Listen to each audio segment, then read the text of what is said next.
Halo teman-teman semua, welcome back lagi ya. Selamat bergabung kembali ke dalam live TikTok aku. Sampai menunggu teman-teman yang lain bergabung, jangan lupa di tap-tap layarnya dan boleh di-share link live TikTok aku ke teman-teman kalian ataupun ke sosmed kalian. Nah, sesuai dengan janji aku ya di story, itu kan aku bakal bahas bocoran soal P3K lagi teman-teman, terutama untuk formasi D3 dan juga D4 S1 profesi ya. Nah, seperti biasa bakal ada 5 soal lagi teman-teman untuk malam ini ya. Nah, ini dia soal nomor 1. Untuk soal nomor 1 ini ya, ini bocoran dari FR teman-teman yang ujian bidan D4 atau S1 profesi. Nah, jadi malam ini ya, bocoran soalnya itu dari formasi D4 S1 profesi dan juga D3 bidan teman-teman. Jadi kita bedah satu persatu ya. Kita ganti-gantian dulu nih. Nah, soal nomor 1 itu terkait formasi D4 S1 profesi ya bocorannya. Teman-teman silahkan dibaca-baca dulu untuk soal nomor 1. Di sini ada yang dari D4 S1 profesi enggak? Penonton aku ada yang dari D4 S1 profesi bidan. Dan ya, kita baca dulu untuk soal nomor 1-nya. Cairan infus yang akan dipasang kepada pasien diamprah dari unit farmasi ke lantai 5. Infus tersebut ya dipasang ke pasien. Kira-kira sudah berjalan 2 jam. Pasien mengeluh bahwa semenjak cairan tersebut dipasang merasa badannya panas dan kemerahan. Kemudian cairan tersebut diperhatikan oleh bidan bahwa sudah expire. Nah, kejadian tersebut termasuk apa, teman-teman? Nah, kejadian ini tuh disebut apa? Silakan dijawab bagi teman-teman yang dari formasi D4 atau S1 profesi, teman-teman. Silakan dijawab ya. Rata-rata di sini jawabannya adalah yang B. Nah, jadi sebenarnya ya teman-teman itu banyak banget ya. Ada kejadian tidak diharapkan atau KTD ya. Kemudian ada kejadian nyaris cedera yaitu KNC. Kemudian ada kejadian tidak cedera yaitu disingkat dengan KTD. Kemudian kondisi potensial cedera. Kemudian itu disingkat dengan KPC ya. Dan kejadian sentinel teman-teman. Nah, jadi kira-kira untuk soal nomor 1 nih jawabannya apa? Ada yang A, ada yang B, ada yang D. Suaranya Kak kok 2? Yang lain gimana nih? Suaraku normal nggak? Suaraku terdengar jelas di kalian, teman-teman? Oke, lanjut lah ya ke soal nomor 1. Ini kira-kira jawabannya jelas Kak? Oke, soal nomor 1 jawabannya apa nih? Nah, kita cari kata kuncinya dulu. Jadi ya di sini pasiennya itu akan dipasang infus. Nah, kemudian baca baik-baik teman-teman. Ya, infus tersebut dipasang ke pasien. Nah, infus tersebut juga sudah terpasang ya berjalan selama 2 jam nih. Artinya kan sudah pasti cairan infus yang expired tersebut udah masuk ke tubuh pasien. Nah, sehingga muncul nih keluhan-keluhan di pasien yaitu apa? Badannya panas ya, kemudian kemerahan juga. Nah, kemudian setelah dicek ternyata infusnya itu adalah atau cairan infusnya itu sudah expired, teman-teman. Nah, kejadian itu termasuk ke apa nih? Kak, soal perawat ya, ini soal bidan Kak, cuman untuk D4 S1 profesi ini entah kenapa ya kayak soal perawat kayak gitu. Ini aku dapat langsung bocorannya dari peserta yang ujian hari ini, teman-teman. Nah, jadi ya untuk soal nomor 1, kata kuncinya tadi adalah sudah berjalan 2 jam dan pasien sudah mendapatkan keluhannya ya, teman-teman, yaitu badannya panas ya, kemudian ada kemerahan juga. Nah, ini masuk ke dalam kejadian tidak diharapkan ya, yaitu jawabannya adalah yang A untuk soal nomor 1. Nah, untuk materi ini sendiri sih belum pernah aku share di grup Telegram. Mungkin nanti aku akan share ya ke teman-teman di grup D4 atau S1 profesi ya. Nah, jadi kejadian tidak diharapkan itu berkaitan dengan seperti soal ini, yaitu pasien sudah salah tindakan ya teman-teman ya. Nah, kejadian tidak diharapkan, jadi pasiennya itu udah mendapatkan infus yang mana infus tersebut sudah expire ya. Nah, itu masuk kejadian tidak diharapkan. Kalau yang B, kejadian nyaris cedera, itu artinya pasiennya itu masih bisa diselamatkan teman-teman ya. Jadi misalnya nih pasiennya bakal dipasang sama infus. Nah, sebelum dipasang ternyata bidannya ngecek dulu nih infusnya itu ternyata sudah expire, jadinya tidak jadi dipasangkan ke pasien seperti itu. Nah, itu masuk ke bagian kejadian nyaris cedera seperti itu ya teman-teman. Nah kemudian ada lagi kejadian tidak cedera. Kejadian tidak cedera itu adalah kejadiannya udah terjadi tetapi tidak menyebabkan insiden atau tidak menyebabkan cedera kepada pasien seperti itu. Nah kemudian ada juga kondisi potensial cedera. Potensial itu kan artinya yang ke depan ya, yang akan terjadi ke depannya seperti itu. Kemudian ada kejadian sentinel. Kejadian sentinel itu adalah kejadian yang tidak diharapkan atau KTD yang berakhir dengan kematian teman-teman. Itu masuk ke dalam kejadian sentinel. Nanti untuk materi lebih lengkapnya aku share aja di grup Telegram ya. Jadi buat anggota grup silakan nanti dibuka lagi ya materi terkait ini. Nanti abis ini aku share untuk materinya. Dan bagi teman-teman yang belum bergabung silakan bergabung ya biar kita belajar materinya bareng-bareng. Oke, jadi untuk soal nomor 1 jawabannya adalah yang A. Next, lanjut ke soal nomor 2. Kenapa nggak kelihatan ya? Bentar, aku naikin dikit. Nah ini untuk soal nomor 1 ya. Lanjut lagi ke soal nomor 2. Nah silakan dijawab untuk soal nomor 2 ya. Nah ini tuh berkaitan dengan tumbuh kembang ya. Ini masuk ke D3 nih. Ini bocoran soal D3 teman-teman ya. D3 dan juga D4 atau S1. Ya bisa kedua-duanya nih, bisa D3 atau D4 S1 profesi. Silakan dijawab untuk soal nomor 2 teman-teman, yaitu berkaitan dengan tumbuh kembang anak.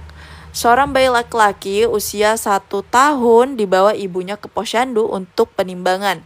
Hasil anamnesa, bayi belum bisa berjalan. Hasil pemeriksaan kesadaran CM ya, suhu 36,7 derajat Celcius, pernafasan 32. Pada Z-score itu lebih dari min 2 SD sampai plus 2 SD. Hasil jawaban iya ya, ini hasil jawaban iyanya itu pada KPSP berjumlah 7. Nah, kesimpulan tumbuh kembang apakah yang tepat pada kasus tersebut? Sini jawabannya paling banyak adalah yang B ya. Yang B itu pertumbuhan normal dan perkembangan meragukan.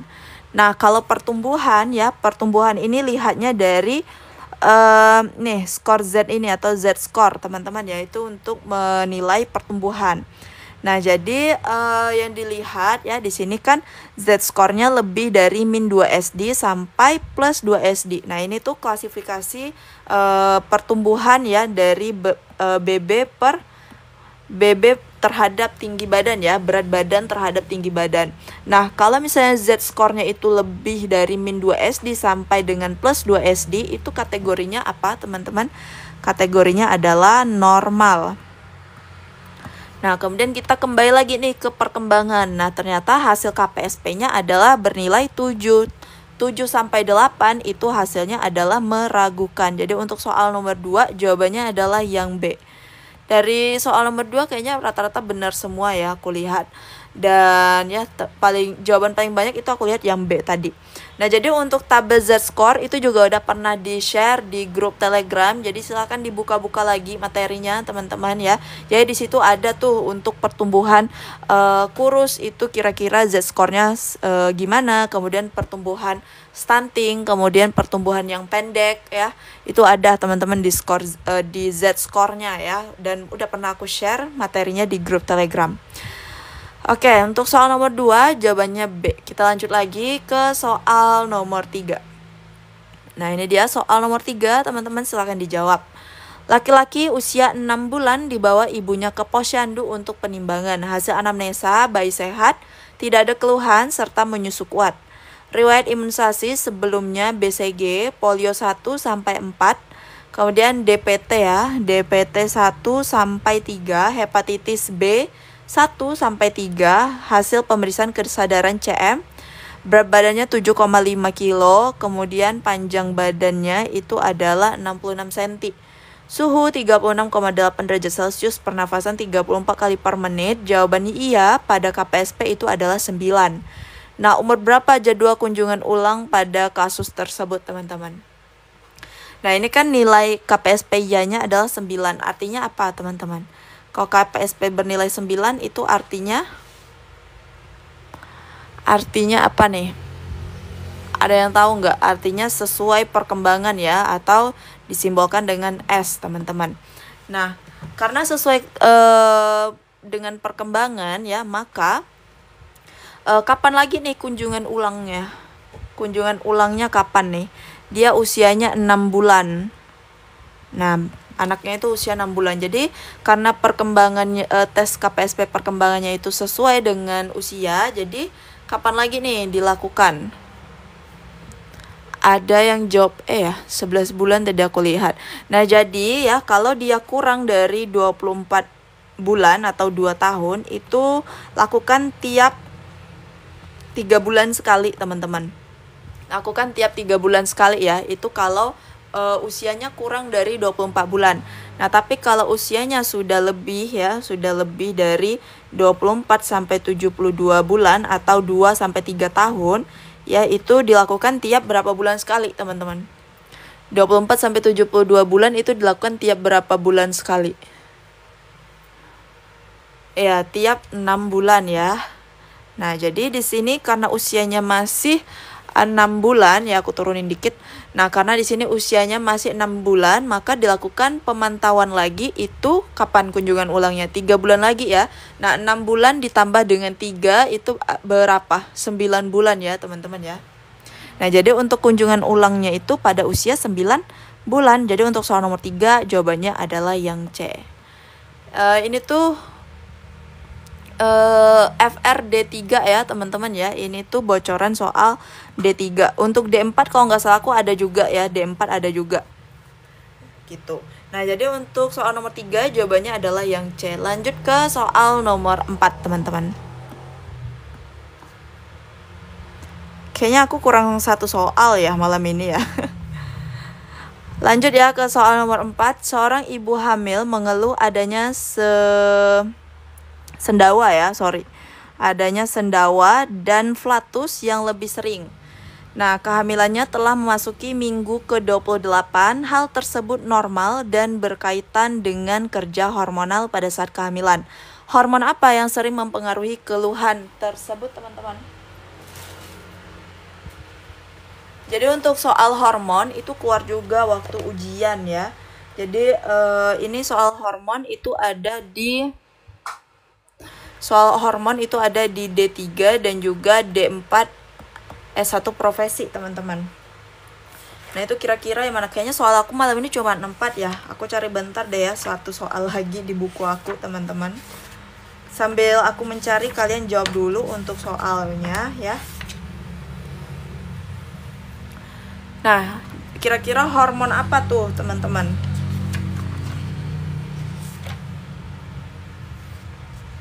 Kira-kira hormon apa tuh?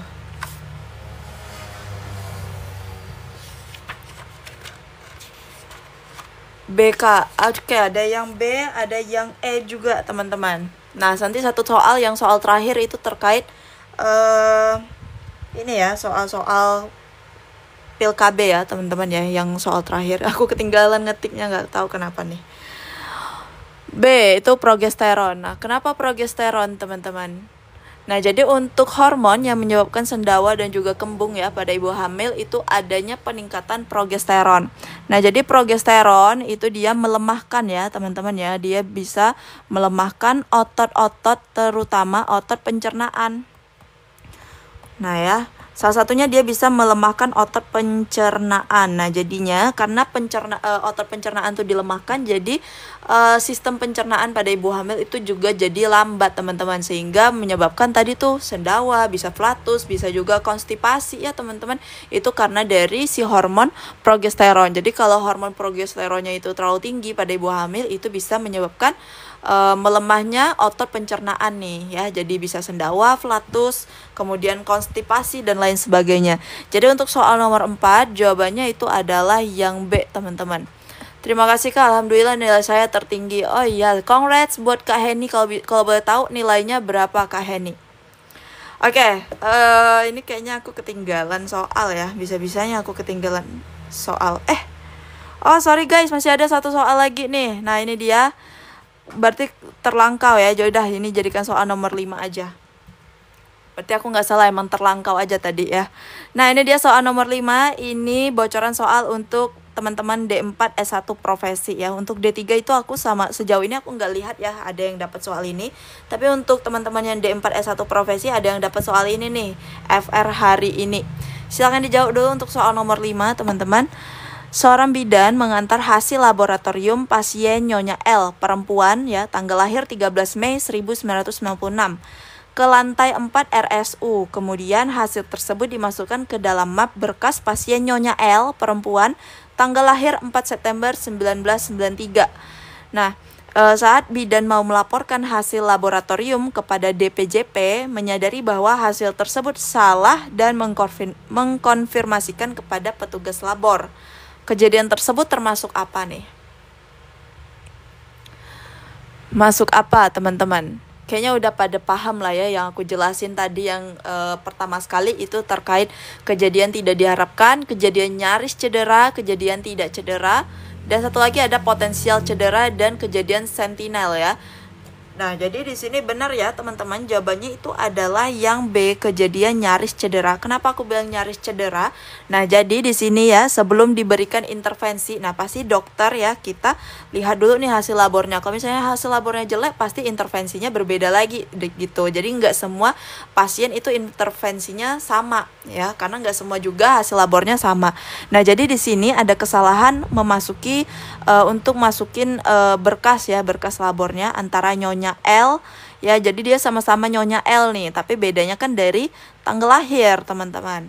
Nah, jadi si bidannya itu salah masukin berkas ya ke map tersebut, ke RM-nya. Nah, tetapi sebelum melaporkan ke DPJP ya, dia sadar dulu nih ya kalau emang salah masukin.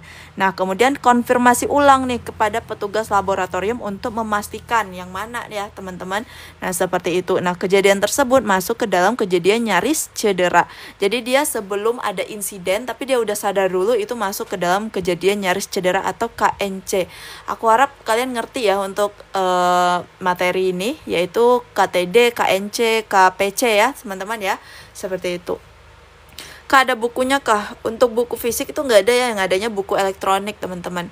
Sentinel sama malpraktik sama nggak kak? Kurang lebih sama ya. Jadi sentinel itu ya dia udah kejadiannya tidak diharapkan ya, dan bisa sampai menyebabkan pasiennya meninggal. Nah, tapi kalau kejadian tidak diharapkan itu belum sampai pasiennya meninggal. Tapi kalau misalnya pasiennya sudah sampai meninggal, itu masuk ke dalam kejadian sentinel teman-teman. Kak, ini P3K ya. Iya Kak Jati. Jadi untuk teman-teman yang SKB itu ternyata tadi aku baru dapat juga info ya, kalau teman-teman yang udah ujian SKB, FR-nya itu juga sama dengan teman-teman yang P3K ya, khusus untuk D3 terampil. Mungkin untuk D4 sama juga ya, karena kisi-kisinya juga sama teman-teman. Jadi buat teman-teman yang ketinggalan ya, boleh ditonton ulang, nanti ada di YouTube aku, besok aku up ulang ya teman-teman ya, seperti itu. Nah, jadi ya segini aja lah 5 soal dari aku. Semoga bisa membantu persiapan P3K kalian yang sudah sangat mepet ini ya. Dan juga misalnya kalau kalian mau bergabung ke dalam Telegram aku, jadi di grup Telegram itu ada pembahasan FR ya, atau bocoran soal P3K langsung dari pesertanya sendiri. Kemudian juga ada TO-nya nih. TO-nya itu bentuk Google Form dan juga khusus soal-soal bidan aja. Kemudian ada berbagai macam materi yang bisa kalian akses teman-teman. Kalau misalnya kalian nganggep masih udah telat ya, itu sebenarnya nggak telat-telat banget teman-teman. Kalian masih bisa gabung, kalian pelajari aja FR yang emang pasti keluar kayak gitu. Jadi nggak menghabiskan waktu kalian yang sudah mepet itu juga. Nah, jadi buat teman-teman yang misalnya mau gabung ke dalam grup Telegram, silahkan kalian pergi ke Instagram Lolos ASN. Kalian bisa WA admin 1 yang ini. Kalau misalnya tidak terhubung dengan WA-nya, kalian bisa DM aja Instagram Lolos ASN teman-teman.